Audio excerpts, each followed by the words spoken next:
Quick question. What's the most important aspect for you as a martial artist to train?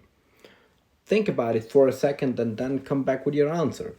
Because in martial arts training, we are often faced with the challenge of what to train now. It can be so overwhelming. There's so much to learn. There's so much to train, so many aspects.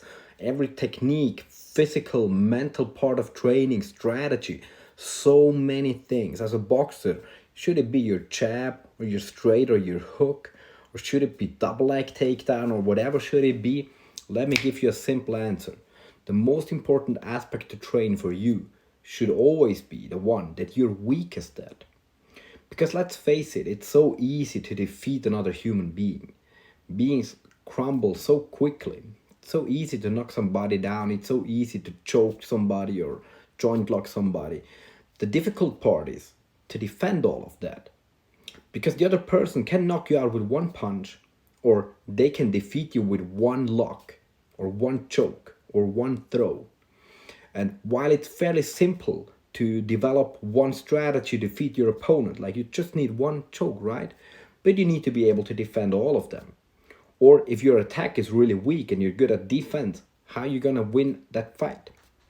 So whatever is your weakest part, figure it out and then train exactly that aspect.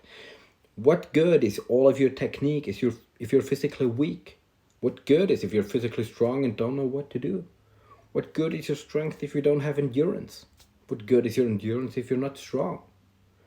What good is your jab if you don't have a right straight to back it up? What good is your right straight if you don't have a jab to set it up? What good is your long distance boxing if you can't do an infight? What good is your boxing if you can't kick? What good is your kickboxing if a wrestler can't just come and throw you down? And how good is your wrestling if you cannot do jiu-jitsu on the floor? And how useful is your jiu-jitsu if you cannot even enter into a throw because you don't have any kickboxing? So figure out, if you're a martial artist, there are some weak spots in your game, and usually that's uncomfortable truth about it. It's the elements that you enjoy least to train.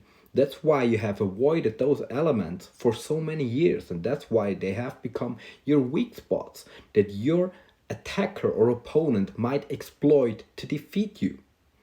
And now this is your wake-up call to go and train whatever you're weakest at, to become the most well-rounded fighter that you can be.